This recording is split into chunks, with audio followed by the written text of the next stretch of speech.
Entonces, ejemplos rápidos y sencillos. Ya dijimos, por ejemplo, esta es una taquicardia con reentrada intranodal, que como dijimos, depende del nodo auriculoventricular, como lo vemos acá. ¿Y qué es lo más importante que vamos a identificar? Número 1, que es una taquicardia supraventricular, del grupo de taquicardias paroxísticas supraventriculares, que es un complejo, como vemos, es un QRS angosto, porque es menos de 120 milisegundos, como lo están viendo en el trazo electrocardiográfico, que es un RR regular. Y ahora busquemos este famoso RP. Vamos a ver, esas flechas, acá hay una P, acá hay otra P. Vamos a ver lo que se llama el pseudo S y el pseudo R, porque hay una P retrógrada. Significa que estamos habiendo una estimulación hacia los ventrículos, pero que parte de esta estimulación puede ser también retrógrada y volver a estimular a las aurículas. Entonces, esta estimulación retrógrada a las aurículas se ve como una P retrógrada que suele ser negativa en 2, 3 y ABF. Entonces, una P negativa que la veo como una pseudo S en 2, 3 y ABF, y la veo como positiva o una pseudo R en B1. ¿Qué es lo que me importa? Que depende del nodo. Y sobre todo, habiendo identificado esto, yo sé que la primera actitud terapéutica, siempre la primera va a ser, si el paciente está estable hemodinámicamente, que es otra de las cosas, va a ser el masaje vagal. Masaje carotidio, perdón.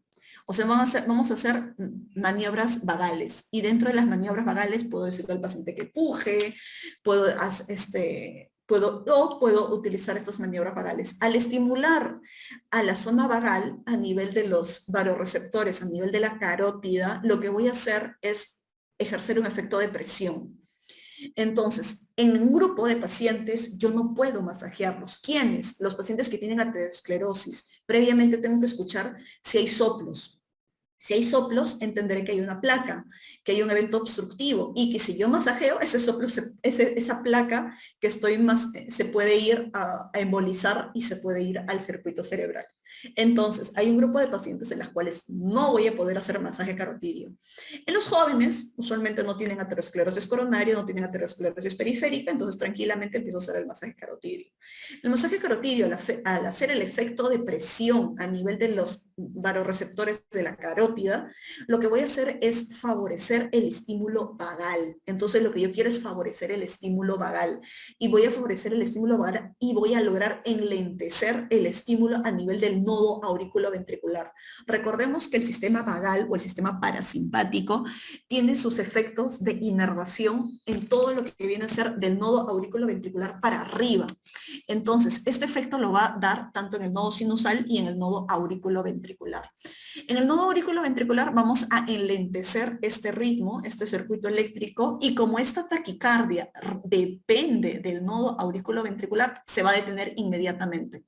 Entonces, y las taquicardias ortodrómicas que tienen una vía accesoria, estas también, como vemos, en el momento que son ortodrómicas, significan que bajan por el nodo auriculoventricular y cuando regresan, ya no regresan por el nodo auriculoventricular, sino regresan por la vía accesoria. A eso se llama taquicardias ortodrómicas, que también está en el grupo de taquicardias paroxísticas supraventriculares. Como también depende del nodo, también puedo utilizar medicamentos si el paciente está estable. Puedo utilizar en primer lugar las maniobras vagales como el masaje carotidio y en segundo lugar puedo utilizar medicamentos como la adenosina. Entonces, y sabré de que como depende del nodo va a haber un cese súbito de la arritmia, de la taquicardia paroxística supraventricular. Entonces, eso es lo característico, tanto para la taquicardia ortodrómica como la taquicardia por reentrada intranodal. Entonces, cese súbito con adenosina o masaje vagal o maniobras vagales o maniobras vagales.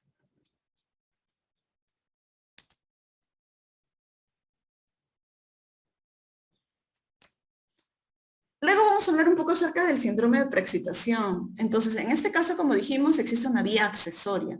Pero en este caso, en la vía accesoria, a diferencia de la anterior, que vemos que baja por el nodo auriculoventricular y regresa por la vía accesoria, en este caso está bajando por la vía accesoria y luego regresa por el nodo auriculoventricular. Eso es lo propio de las taquicardias o síndromes de preexcitación.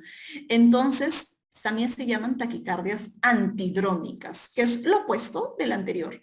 En ambas existe una vía accesoria, solo que en este caso está bajando no por el nodo auriculoventricular, sino por la vía accesoria, ya sea que esté en el lado izquierdo, en el lado derecho, y que recién sube por el nodo auriculoventricular. También va a haber un compromiso del nodo auriculoventricular en el proceso o en la perpetuación de esta arritmia. Pero ¿qué es lo característico en el electrocardiograma? Que eso es lo que ustedes se van a tener que llamar en cuenta. El síndrome de preexcitación más frecuente, en el cual vamos a obtener la taquicardia más el síndrome de preexcitación, es el Wolff-Parkinson-White. Entonces, dentro del Wolff-Parkinson-White, como dijimos, va a haber una vía accesoria. Esta vía accesoria puede estar localizada en cualquier parte del corazón, pero esta vía accesoria se llama haz de Kent. Es propio del Wolff-Parkinson-White. Entonces, cuando tenemos esto en el electrocardiograma, ¿qué vamos a observar? Típico, número 1, PR, corto. 2, onda delta. Y 3, un QRS ancho.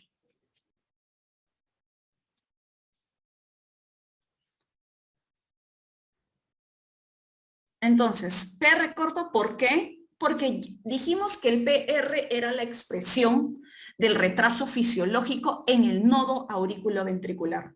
Si este estímulo eléctrico no está yendo primero por el nodo, sino está yendo por esta vía accesoria, por el músculo, no va a haber ese retraso fisiológico, no va a haber ese aislante fisiológico eléctrico, sino que de frente se va el músculo y el músculo conduce muy bien el estímulo, lo conduce muy bien y muy rápido y lo conduce al ventrículo izquierdo rápidamente. Entonces el PR por eso va a ser menos de 120 milisegundos. La onda delta, justamente porque el estímulo a la hora de crearse por el músculo cardíaco, al inicio de despolarizar el ventrículo, vamos a ver esta onda delta, que lo vemos acá como una jorobita. Y el QRS ancho, pues porque como les digo, el estímulo está partiendo desde los ventrículos, no desde el nodo auriculoventricular. Entonces, eso es lo típico que vamos a observar en los pacientes con síndrome de preexcitación / síndrome de Wolff-Parkinson-White. Entonces, ¿cuál es el tratamiento en este grupo de pacientes? Muchas veces vamos a tener que, más que las maniobras vagales, va a ser la cardioversión eléctrica. Tratamiento de elección.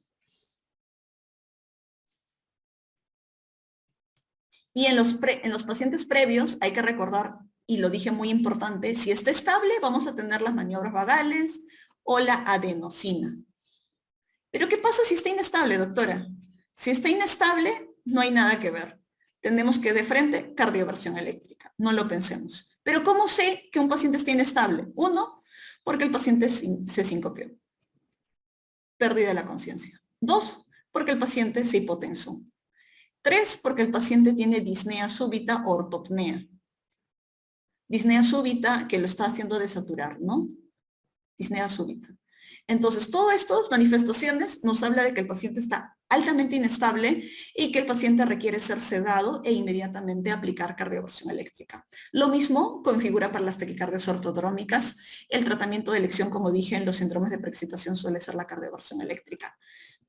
Solo en algunos casos excepcionales se podría utilizar algunos medicamentos.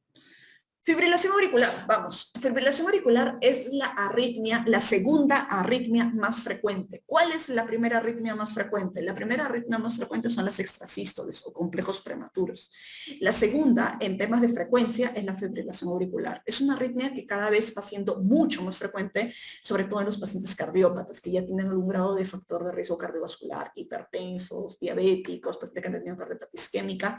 Es muy frecuente la fibrilación auricular. En estos términos vamos a poder definir que la fibrilación auricular, de nuevo, son circuitos de reentrada. De nuevo tenemos estos mecanismos de reentrada. A nivel auricular, el nodo sinusal pasó a un segundo plano, ya no está. El nodo sinusal no está, y todos los circuitos, como vemos, son circuitos de reentrada a nivel auricular. Son bastante desordenados en general. Entonces, si esta despolarización de la aurícula ya no parte del nodo sinusal, lo que voy a ver es que vamos a tener esto en el electrocardiograma. No va a haber presencia de ondas P, porque no está partiendo el estímulo del nodo sinusal. Vamos a ver complejos ondas F minúsculas y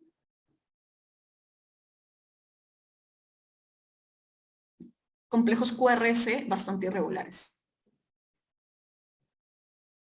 Lo que vemos acá, en este electrocardiograma, no vemos presencia de onda P, vemos presencia de ondas F minúsculas, complejos QRS bastante angostos y irregulares, ¿no? Entonces, eso es lo característico de la fibrilación auricular. Dentro de la fibrilación auricular podemos tener una que es paroxística, es decir, que surge de menos de 7 días, que surge de manera menos de 7 días y rápidamente se va, o sea, es una arritmia súbita que no dura más de 7 días y rápidamente desaparece. Persistente, porque sí, porque dura más de 7 días, hasta un año. Tiene persistente de larga duración, más de un año. Y permanente. Significa que yo, independientemente de la fibrilación auricular, ya decidí no darle ningún tratamiento que pueda ayudar a revertir esta arritmia al ritmo sinusal. Eso es lo que es permanente, que permanentemente va a estar en fibrilación auricular. Entonces, en las otras pudiera revertir de manera espontánea o de manera farmacológica o de manera eléctrica al ritmo sinusal. En la permanente ya decidí mantener al paciente en la estimulación con fibrilación auricular. Entonces, ¿qué es lo importante a recordar en los pacientes con fibrilación auricular? En primer lugar, tenemos que la fibrilación auricular podemos tenerlo siempre cuando hablemos de taquiarritmias o de arritmias en general, podemos saber de que existen aquellos grupos de pacientes que va a estar inestable y estable, y eso se aplica para cualquier tipo de taquiarritmia. Las taquiarritmias inestables siempre van a ser cardioversión eléctrica y las estables siempre pues me da un tiempo como para pensar, ¿no? Me da un tiempo para decir, uy, bueno, ¿ahora qué vamos a hacer? Vamos a decidir por esto, vamos a decidir por el otro. Entonces, las inestables siempre es sinónimo de choque. Usualmente vamos a utilizar de 50 a 100 joules y llamamos cardioversión eléctrica. Así se llama el término. No es desfibrilación, es cardioversión eléctrica. ¿Por qué? Porque va a ser una cardioversión eléctrica sincronizada, verificando el complejo QRS. El paciente no está en paro, el paciente simplemente tiene una fibrilación auricular que lo está inestabilizando. En los pacientes que están estables, vamos a definir de acuerdo al tiempo, si es menos de 48 horas esta arritmia, podemos decidir por una cardioversión eléctrica o una cardioversión farmacológica, utilizando antiarrítmicos. Si el paciente es estable, pero es más de 48 horas, si yo decido controlar el ritmo, puedo decidir por una cardioversión eléctrica, pero previa anticoagulación. Y acá vamos a un punto importante.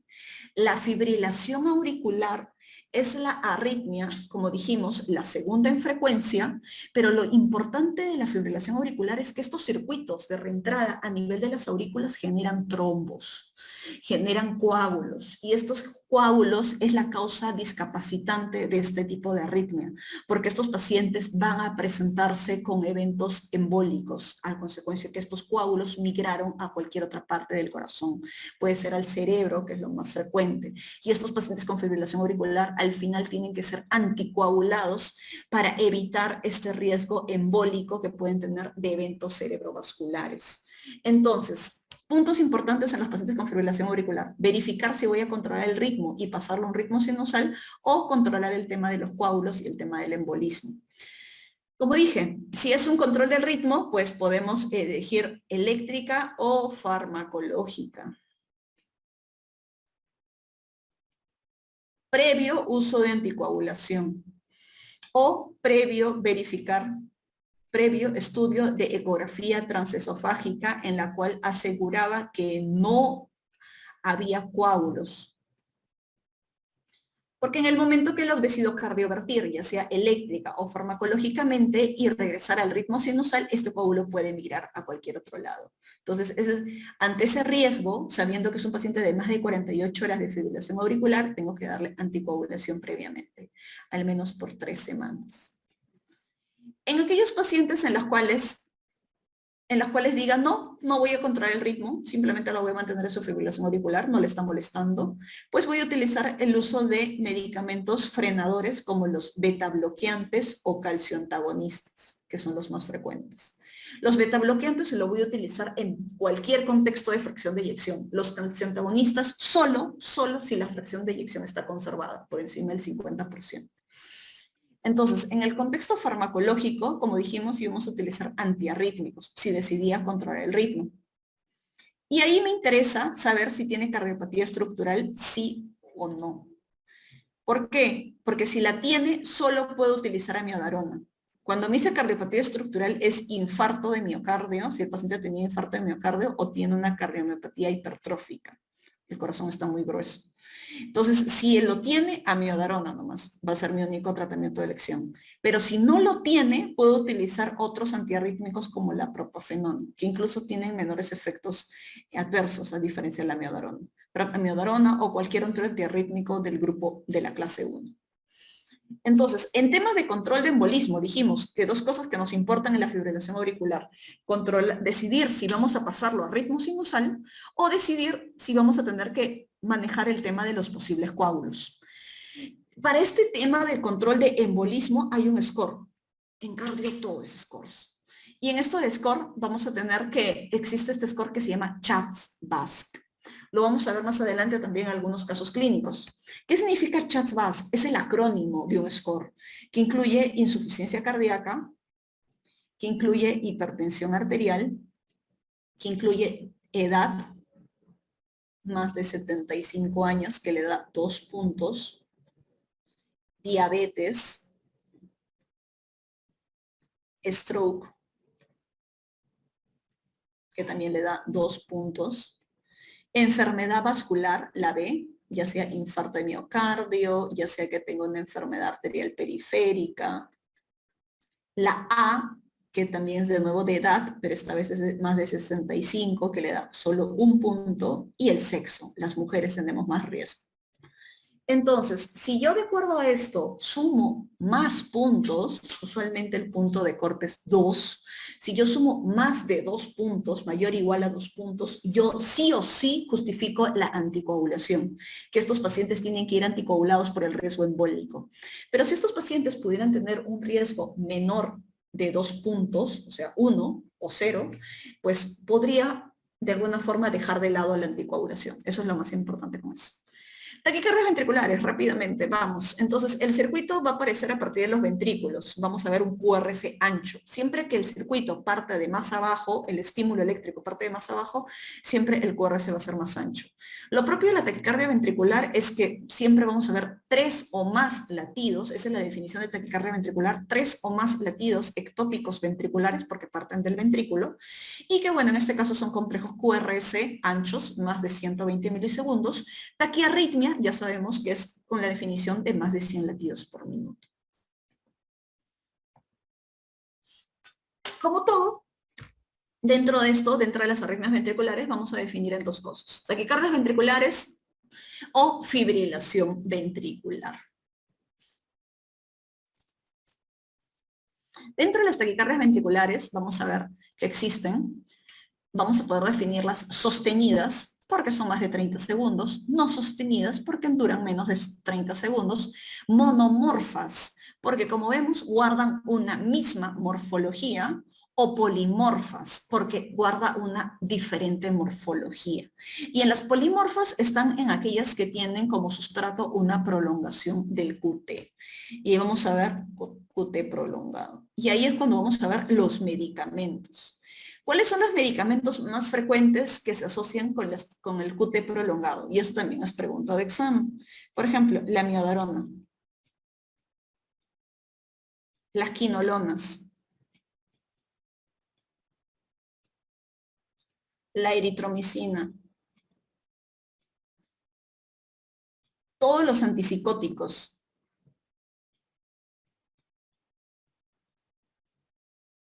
alteraciones electrolíticas, por ejemplo, hipocalemia, hipocalcemia, hipomagnesemia, me pueden generar también prolongación del QT y por ende taquicardia ventricular polimórfica.